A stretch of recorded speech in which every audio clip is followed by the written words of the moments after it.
Бәріңізге сәлем, мен Мардан. Түркі әскерінің жомарттыққа, оқ ату шеберлігіне және мықты әскер болу үшін дайындалуына қажеті жоқ еді.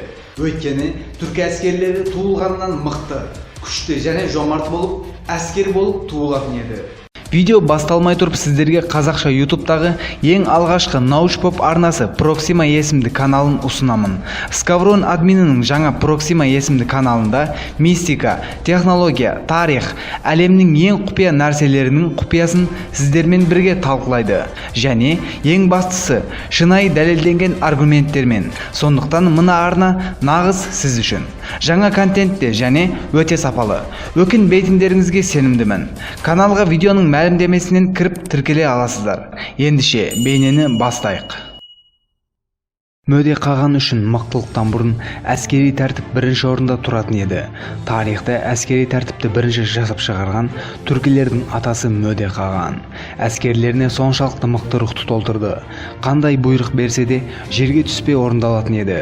Жаратқан осы жеңілмейтін армия тарапынан Құдай сияқты құрметтелген, құрған әскери философиясы және армиясындағы қағидалар кейінгі дәуірлерде барлық түркі армиясының мәдениетіне айналған. Түркі тарихының ең мықты билеушісі, тарихқа аты өшпес болып жазылған Мөде қаған еді. Османлы тарихшылары тарапынан Оғыз қаған деп аталған Мөде қаған, ұлы түрік дастаны Оғыз қаған дастанына шабыт берген адам. Оғыз қаған дастанында айтылғандармен Мөде қағанның өмір сүру тәрізі де шамамен бірдей. Өкінішке орай Орта Азия түркілері туралы түркілердің жазып қалдырған тарихи деректері болмағандығы немесе әлі табылмағаны үшін Мөде қаған туралы мәліметтерді сол кездегі Қытай ақпараттарынан таба аламыз. Мөде қаған кезеңіне дейін аймақта өзін жеңілмейтін, мықты деп білген Қытай империясын салық төлейтіндей етіп қойған, Қытайдың барлығын басып алған.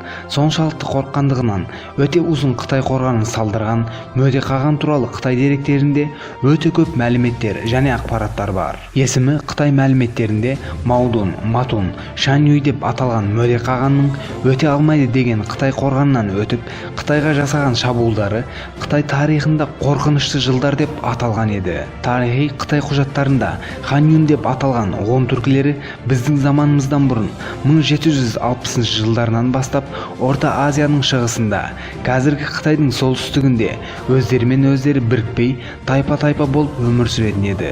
Өзінің тайпасына және аймақтағы тайпаларға лидерлік жасайтын төмен уақыт өте келіп күшейіп, аймақта өмір сүретін ғұндарды біріктіріп, біздің заманымыздан бұрын 220 жылы ұлы ғұн мемлекетін құрған еді.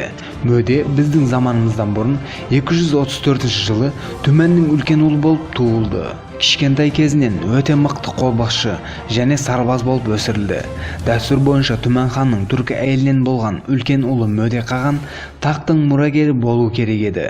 Бірақ қытайлық әйелінің әсерінде қалып қойған Түмен хан Мөдені жойып, қытайлық әйелінен болған ұлын тақтың мұрагері жасағысы келгеннен кейін хандықтың ақсақалдары және Мөде бұл жағдайға қарсы келіп, наразы болып және осылайша әке мен ұлдың арасында лидерлікке таласулар басталды. Әкемдікі дұрыс дегендер әкемнің жанында қалсын, менімен бірге болғысы келгендер менімен бірге болсын деген Мөде өзіне байланысты болған әскерлермен және Мөде қағанмен бірге болғысы келген әскерлермен бірге әкесін жеңді және оны өлтіріп, біздің заманымыздан бұрын 209 жылы ғұн мемлекетінде таққа отырды. Түрк тарихында бірінші рет тақ үшін әкесімен ұрысқа түсуі және оны өлтіруі Түмен ханның дәстүрге қарсы әрекет жасау себебінен түрк тайпалары тарапынан жаман пікірге ие болмай, керісінше ғұндар Мөденің әкесін өлтіруін дұрыс деп, дәстүрге лайықты әрекет деп қабылдаған еді. Мөде таққа отырған кезде бірінші болып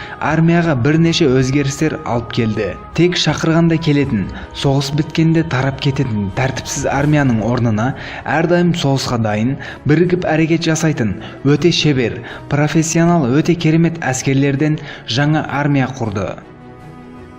Мөденин реформасынан кейін мемлекетте әскери шен жүйесі бас қолбасшы, түмен басы, мың басы, 100 басы, 10 басы бір қалыпқа түседі. Қағандықтың азаматтарының бәрінің бірдей әскер қатарына шақырылуға міндетті болуы, шақырылғандардың әскери бастықтарына сөзсіз бағынуы, әскердің үнемі жауынгерлік рухта болуы үшін әскери жаттығулардың жүйелі жүргізіп тұруы Мөденин тұрақты армиясы болғанын дәлелдейді. Оның саны бір деректе 300 мың, екіншісінде 400 мың деп көрсетіледі. Бірліктен күш шығады деген философияға сенген Мөде қаған барлық түркілерді бір ту астында біріктіреді. Кейінірек түркілердің туысы болып есептелетін тунгустар және монголдарды да біріктіріп империя астына жинайды. Және сол кезде алдына ешкімнің шыға алмайтын өте мықты бір армия құрады. Соғыс тактикалары және әскери тәртіптері арқасында Қытай империясын және айналадағы тайпаларға жасаған шабуылдарынан ешқашан жеңіліс таппады. Бүгінгі Иран, Сирия, Монголия, Үндістан, Қытай және Ресей жерлерінде билік құрды. Біздің заманымыздан бұрын 200-ші жылдары Қытайды жеңіп, салыққа тәуелді етіп қойды. Қытай енді Мөде қағанның империясына салық төлейтін еді.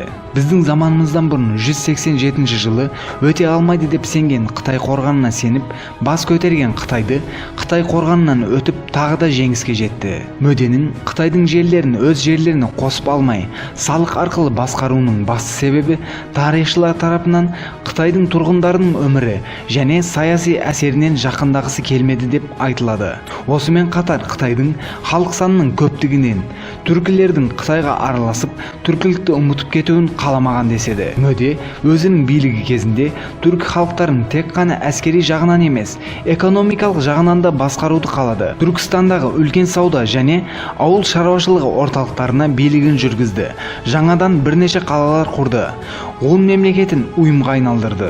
Оның әскери және әкімшілік құрылымы кейіннен бірнеше Азия елдерінде және мемлекеттерінде қолданылды. Түркі дәстүрі деп аталатын бірнеше қоғамдық заңдары Мөде қаған кезеңінде қалыптасты. Профессионал әскерлермен бірге дәстүрлі құрылтайлардың негізін қалағанда Мөде қаған болып есептеледі.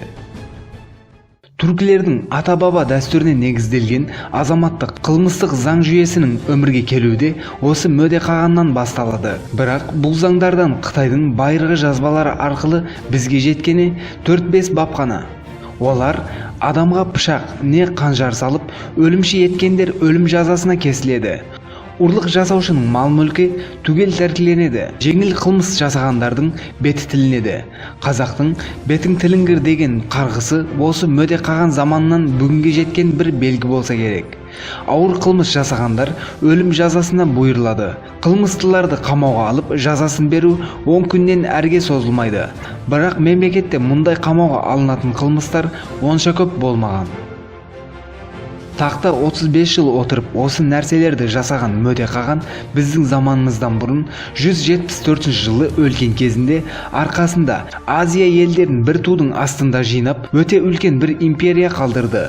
Бұл империя шамамен 18 миллион километр квадрат шамасында еді. Империяның шекаралары Жапония теңізінен Еділ өзеніне және Сибирден Тибет және Кашмирге дейін еді. Мөде қағанды ең ұлы қылған нәрсе түркі елдеріне мемлекет түсінігін қалдыруы және отан жерлері өте киелі екенін көрсетуі еді.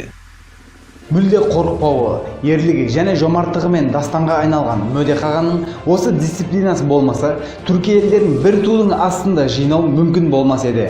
Керісінше түркі елдері бір-бірін қырып, жойып тастауы әбден мүмкін еді. Бейне ұнаған болса, лайк басу арқылы маған білдіре аласыздар. Келесі бейнелерде көріскенше, мен Мардан.